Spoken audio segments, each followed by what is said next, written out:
Hello, hello, hello, hello. Welcome back, guys. We are live. Thank you for joining me in today's podcast. We go ahead and send these links out to Twitter and all these good places. Hopefully it's already there. But I want to thank you guys for joining me live. I like doing the live podcast. I think it's a lot of fun. Got a pretty interesting topic that I've discussed in the past. Nothing new, but it's something that I think it can continue to go on just throughout, technology talk. And it's basically the average consumer's needs versus their wants, and then the techie side of a person. That tends to kick in for a lot of techies. I don't know if a lot of techies out there understand a want or a need. Speaking from the techie side of things, it's definitely a bunch of wants and not needs, that's for sure. But I think there's probably going to be a lot of techies that listen to my podcast and some average consumers or a mixed bag of both. But today's podcast, I definitely think can be talked about and spoken of for a long time to come because it's not going to change. But I've learned that with me, speaking of just my personal experience, my techie side definitely tends to override my average consumer side. If you remember a long time ago, I don't know how long you guys have been following me on YouTube, but my channel was basically called End User Tech Reviews, meaning I'm for the average consumer. And I'm still that way. I felt like I don't need to use like a tag name or for my channel. I just felt like it's better to just go ahead and, just put it out there and then let everybody decide on whether or not they want to actually watch or listen or whatever. So the average consumer can sometimes be fooled by what they see techies do online. And straight to the point, I think, and you've heard me say this before in other reviews, probably not any podcast, probably, but you've heard me say that a lot of people, the way they shop now, they just jump on the internet. They jump on YouTube and they make their purchases based on what they see online. And unfortunately, I was in the store the other day. Quick story, real quick, less than a minute. I was in the store and I heard this guy telling a person, now the products were right there in front of them. He's supposed to be selling these people the product. And I didn't buy from that store for that reason because he told this other customer ahead of me to go look on YouTube and they'll find what they're looking for and they'll get all the answers. And I was thinking, what happened to your sales? Like, aren't you supposed to be selling people what they need? And it was just a horrible experience. Ultimately, I looked around the store and I said, well, I'm going to go and you want to get anything? No, I'm good. Because it's like he just wanted the people to swipe their card and then leave and go get the actual. He didn't want to do any work. It's the way I took it. He didn't want to explain the product. And it wasn't a cell phone or anything like that. But just the point is, he told them to go on YouTube. And I was like, what kind of salesmanship is that? But the average consumer, when it comes to smartphones and tablets or just whatever, I'm on the techie side, the technology side. So when it comes to smartphones, most consumers now, they just hit the internet. And unfortunately, they're misled by a lot of things, I say. The average consumer can sometimes get caught up in their wants and not their needs. And let me give you a direct example. I just finished recording my 24 to 48 hours with the LG G6. And I'm going to post that here in a little bit. So, the S8 is coming. And speaking from my standpoint, just from me, if I were going to choose, there's a device for everyone. There's a device out there for everyone to purchase. Some people don't like it. Some people do like it.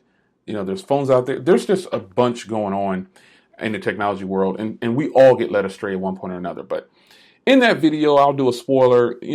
I pretty much tell you guys that, the fact that I'm not interested in curved displays, the LG G6 is enough. Because, the S8 is going to cost more than the G6. If the S8 comes out and it costs the same as the G6 or less, I'll do a backflip and record it. Now, mind you, I don't know how to do a backflip, so I'm probably going to break something. But there's just absolutely no way that Samsung's device is going to come out as the same price as the G6. They feel like the G6, they probably feel like they're the cream of the crop because their devices sell very well, and they probably feel like they're innovating a lot. Well, truth is, they do innovate sometimes, and they do innovate. But now we're just on a steady climb. They're not really doing, the S8 is going to come out with a different body, folks. Still going to have waterproofing probably. It's going to have those same 12 megapixel cameras. It's just going to look different. And that's about where it stops. Even with LG, the LG G6 is impressive, but the fact is, it's just another body. And so Samsung has done a great job at convincing people that their products should be purchased. But the average consumer, if I was going to recommend some phones, I would ask them, do you like, these kind of curved displays? And if they said no, I'd say get an older Samsung device that doesn't have a curved display and save a ton of money, or grab the new LG G6. The LG G6, folks, is extremely impressive. I'm not just saying that. I give my honest opinion with things. I don't praise the device at all. It's not going to get 100%. The final is just the best in the world. That's not going to happen because it's not. I'm not going to already tell that by using it for the last couple of days. But I can tell you that as a consumer, let me tell you how I feel as a consumer. As a consumer, the LG G6 is enough. As a techie, and I think I say this in the video the same way, as a techie, I have to get the S8. As a technology reviewer, I have to get the S8. As a consumer, I don't need the S8. The G6 would be enough. The G6 is a gorgeous device.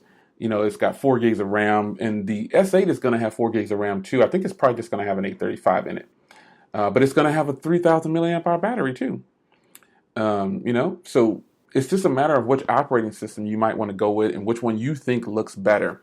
But needs versus wants, the average consumer definitely gets pulled into a bunch of wants, and they get talked out of, and I'm speaking now from the perspective of salespeople, they get talked out of what they really need because they're working on commission in most cases, because they're being told to say something, or because their training material tells them to do this or that.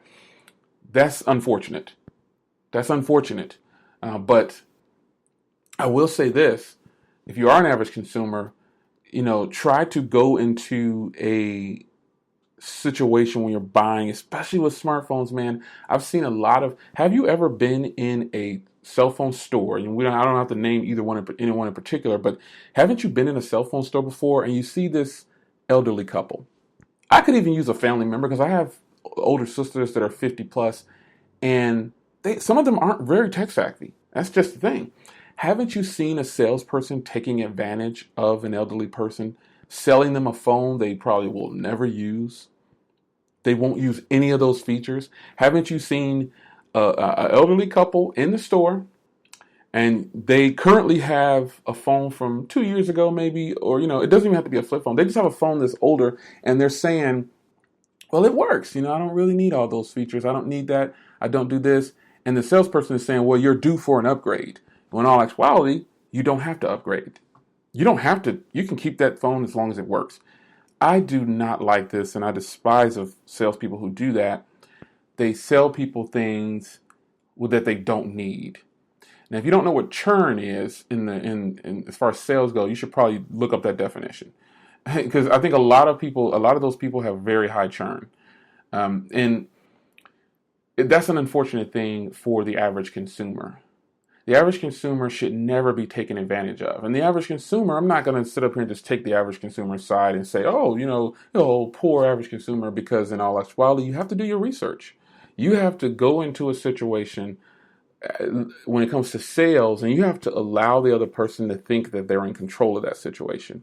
Because in the end, if you walk out of there with a phone, and we don't even just have to talk about price, we can just talk about the specifications of the phone. You walk out of there with a tempered glass that costs you $30 that you can get for $2. You walk out of there with a case that costs you $45 that you can get for $6. And you walk out of there with a phone that you didn't even need. That's not all on the salesperson. That just means that someone's always closing someone. It's either going to be you getting closed or you closing the salesperson. So you have to do your research. Do your research and make sure as an average consumer that you're not being bamboozled. You're not getting got. You're not getting swindled out of your money, and you're not getting tricked into buying something that you don't need. Now, if an average consumer, there are plenty of average consumers out there that want the latest and greatest. They want to have that latest device and totally with it. I'm totally for you getting the latest device. There are some people that upgrade once a year and they're just average consumers, but they want the next step in their device line. A good example is iPhone people. There are a lot of iPhone people out there who upgrade every year, or even if they don't need it, they just upgrade because they're convinced that I want to keep up with the latest technology. And they may not know a lot about it, but they watch the Apple event and Apple says, oh, it's magical. It'll make you grow wings. You can fly. You'll be able to have X-ray vision. It's magical. They want to stay with that.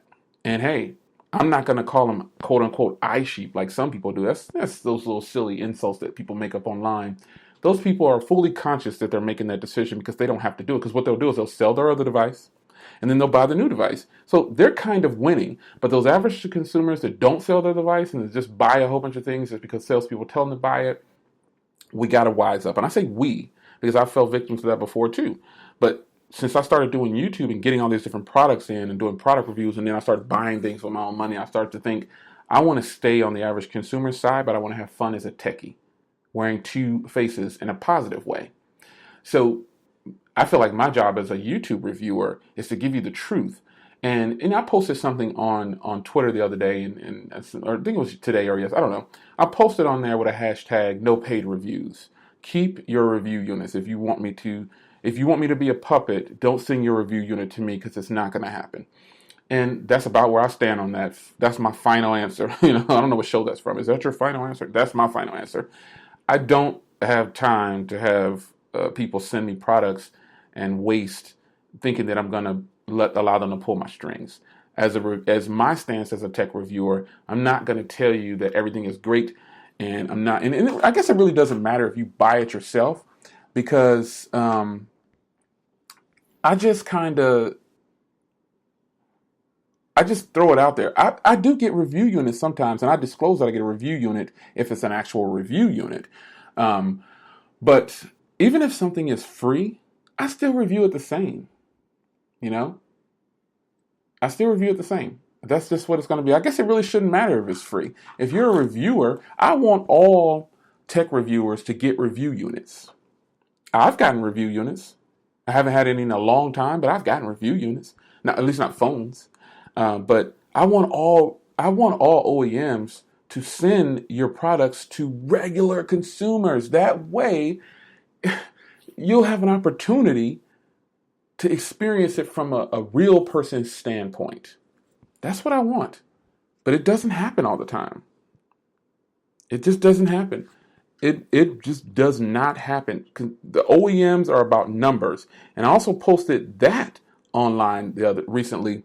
The OEMs want sales. And I'm not mad at the OEMs for wanting sales. But with that, I want you guys to not feel swindled out of your money. And I want you guys to feel safe in your purchase. And I want you guys to feel good about your purchase. Don't want you to feel bad about your purchase. So I'm going to end today's podcast. There are several different faces that we all wear. It's not a good or a bad thing. But we feel a certain way, about products, So I just want to thank you guys for joining in today's podcast. And I appreciate it. You guys are awesome. And look for me every Tuesday with a live podcast. Shout out to the replay crew and shout out to the download crew now. Since the podcast can be downloaded, I've got it set to download. And I wanted to do podcasts because everybody can't always watch a video. So look for my 24 to 48 hours with the LG6 going live here today. It is March 28th. I will see you guys on the next podcast. Join me over at smartphoneconversations.com. It's your man, Jay Will. Man, I like these podcasts. What do you guys think? Share my podcast so people can join in with you. Take care.